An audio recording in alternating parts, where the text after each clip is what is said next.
L'utilisation de nos appareils mobiles pour nous connecter à Internet a considérablement augmenté.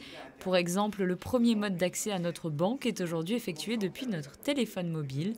Cette nouvelle manière de consommer demande de plus en plus de data à nos téléphones. C'est dans ce contexte-là que la 5G va faire son apparition en principauté à partir du mois de juillet. Pour cela, il faudra tout de même s'équiper de nouveaux appareils. Les premiers terminaux sont déjà disponibles, les autres suivront très rapidement. Aujourd'hui, le réseau 4G ne va pas tarder à arriver à saturation, un effet déjà ressenti à l'occasion du dernier Grand Prix de Formule 1.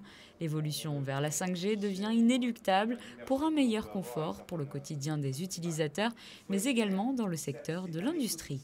Monaco n'est pas le seul pays au monde à lancer la 5G. Le premier qui a lancé commercialement, c'était la Corée du Sud il y a quelques mois. Ensuite, on a eu la Suisse qui a embrayé, notamment 2 opérateurs. On a eu le Royaume-Uni qui est en train de lancer. Il y a les États-Unis qui ont lancé. Il y a beaucoup de pays aujourd'hui. Vous aurez dans les mois à venir quasiment tous les pays en Europe. Bon, la France sera un peu décalée en début d'année prochaine, mais quasiment tous les pays en Europe vont lancer.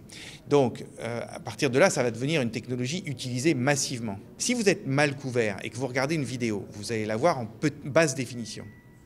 Si vous êtes bien couvert en 4G, vous allez la voir en haute définition. Forcément, en 5G, vous la verrez en très haute définition. Tout simplement, le confort, déjà, de chacun va s'améliorer.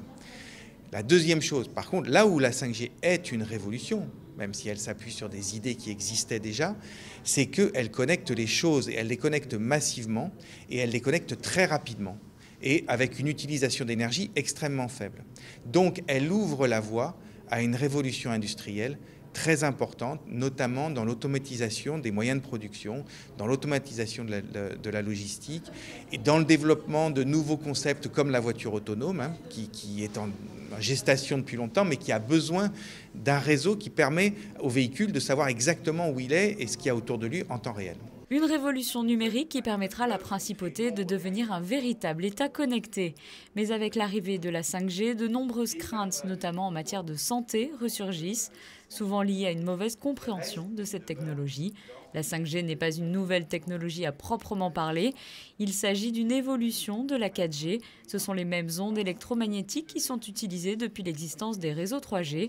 La 5G utilisera un spectre de 3,4 à 3,8 GHz, plus faible que les récents Wi-Fi domestiques de 5 GHz, et les agences de santé qui travaillent depuis plusieurs années sur les répercussions des ondes électromagnétiques sont rassurantes. Les études scientifiques sur les ondes électromagnétiques, la 2G, la 3G, la 4G, datent maintenant d'il y a une vingtaine d'années. Ils n'ont révélé aucune nocivité.